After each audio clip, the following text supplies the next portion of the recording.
Hello friends, welcome back to my channel. അപ്പോൾ എല്ലാവർക്കും എൻ്റെ വീഡിയോയിലേക്ക് സ്വാഗതം. അപ്പം ഇന്നത്തെ വീഡിയോ ഈവനിങ് വ്ലോഗാണ്. അപ്പം ഞങ്ങളുടെ ക്ലിനിക്കിൽ 1K പേഷ്യൻ്റായി. അപ്പം അതിൻ്റെ സെലിബ്രേഷനും പിന്നെ അവിടുത്തെ മാനേജർ സാറിൻ്റെ ബർത്ത്ഡേയും ആയിരുന്നു. അപ്പോൾ അത് ഞങ്ങൾ സെലിബ്രേറ്റ് ചെയ്തു. അപ്പം അതിൻ്റെ വിശേഷങ്ങളും കാര്യങ്ങളുമാണ് ഇന്നത്തെ വീഡിയോ. 1K പേഷ്യൻ്റ് ആയതിനും പിന്നെ സാറിൻ്റെ ബർത്ത്ഡേക്കും കൂടെ 2 കേക്കാണ് മേടിച്ചത്. അത് ഞങ്ങൾ മുറിച്ചു സെലിബ്രേറ്റ് ചെയ്തു. പിന്നെ വീട്ടിൽ വന്നപ്പോഴത്തേക്കും ഉമ്മയും ഇവിടെ പായസം വെക്കുന്നുണ്ടായിരുന്നു.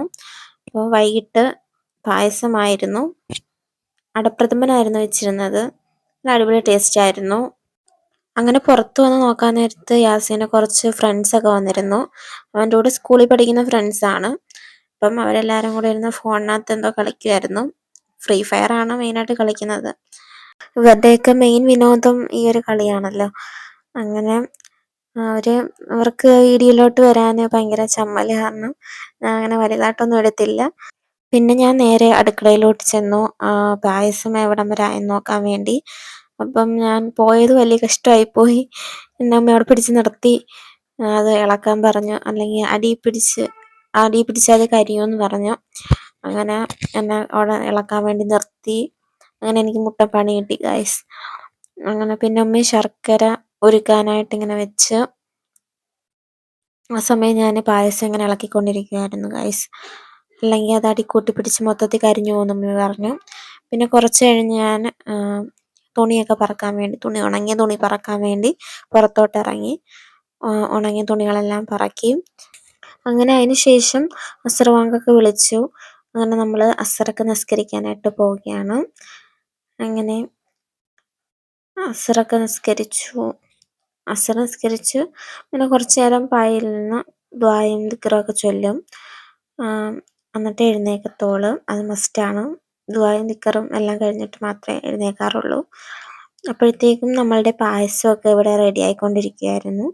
അപ്പം പായസമൊക്കെ ഒരുവിധം തിളച്ചിങ്ങനെ പൊന്തി വരികയാണ്. പിന്നെ ആടയും നന്നായിട്ട് വെന്തിട്ടുണ്ടായിരുന്നു. മറ്റൊരടുപ്പിൽ ഉമ്മി അണ്ടിപ്പരിപ്പും മുന്തിരിയൊക്കെ ഇങ്ങനെ വറുക്കുന്നുണ്ടായിരുന്നു. അത് പായസത്തിലോട്ടിടാനുള്ള മുന്തിരി അണ്ടിപ്പരിപ്പായിരുന്നു. അപ്പം അതെല്ലാം ഇങ്ങനെ വറുത്തുകൊണ്ടിരിക്കുകയായിരുന്നു. അപ്പം നമ്മളെ പായസം ഇവിടെ ഏകദേശം റെഡി ആയിട്ടുണ്ട്. അപ്പം നല്ലതായിട്ട് വെന്തൊക്കെ വന്ന് നല്ലോണം തിളയ്ക്കുന്നുണ്ടായിരുന്നു. അപ്പം അതിൻ്റെ ഇടയിൽ കൂടെ ഞാൻ ഇങ്ങനെ വീഡിയോ എടുത്തുകൊണ്ടിരിക്കുകയായിരുന്നു.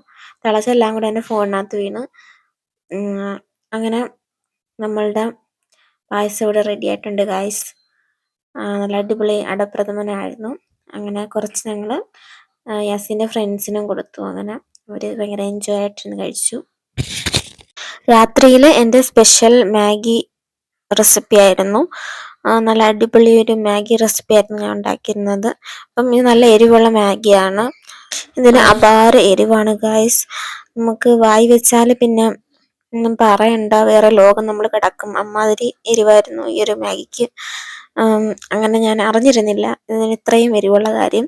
അങ്ങനെ ഞാൻ ഈ ഒരു മാഗി റെസിപ്പി ഉണ്ടാക്കിയാണ്. അതിനായിട്ട് ഞാനിവിടെ ഒരു പാനിലോട്ട് ഒരു 3 സവാള ചെറുതായിട്ട് അരിഞ്ഞതാണ് ചേർത്ത് കൊടുക്കുന്നത്. എന്നിട്ട് അതിനകത്തോട്ട് നമ്മൾ മാഗിയുടെ ആ ഒരു മസാല ചേർത്ത് കൊടുക്കുകയാണ് ചെയ്യുന്നത്. അതിനുശേഷം ഇതെല്ലാം കൂടെ നന്നായിട്ടൊന്ന് വഴറ്റിയെടുക്കുക. അപ്പം വഴറ്റിയെടുത്തതിന് ശേഷം നല്ലതായിട്ട് വഴറ്റിയെടുത്തതിന് ശേഷം അപ്പോൾ ഈ ഒരു റെസിപ്പി ഉണ്ടാക്കുന്നതിന് നമുക്ക് അധികം ഇൻഗ്രീഡിയൻസ് ഒന്നും വേണ്ട. അപ്പോൾ നമ്മളെ കയ്യിലുള്ള സവാളയും പിന്നെ ഈ ഒരു ഇൻഗ്രീഡിയൻറ്റ് ഓപ്ഷനിലാണ്, നിങ്ങൾക്ക് ഉണ്ടെങ്കിൽ ചേർത്ത് കൊടുത്താൽ മതി. ഞാനൊരു പുളിവിന് വേണ്ടിയാണ് ഇത് ചേർത്ത് കൊടുക്കുന്നത്. സോയാ സോസാണ് ചേർത്ത് കൊടുക്കുന്നത്. ഒരു 2 അടപ്പോളം ഞാനിവിടെ ചേർത്ത് കൊടുക്കുന്നുണ്ട് സോയാ സോസ്. അപ്പോൾ നമുക്കൊരു പുളി ഫ്ലേവർ കിട്ടും. നല്ലൊരു ഫ്ലേവർ കിട്ടും. നല്ല ടേസ്റ്റാണ് ചേർത്ത് കൊടുക്കുമ്പം. മിക്കപ്പോഴും എൻ്റെ മിക്ക റെസിപ്പീസിലും നിങ്ങൾ കണ്ടിട്ടുണ്ടാവും ഞാൻ സോയാ സോസ് ആഡ് ചെയ്യാത്ത ഒറ്റ റെസിപ്പി പോലും കാണത്തില്ല.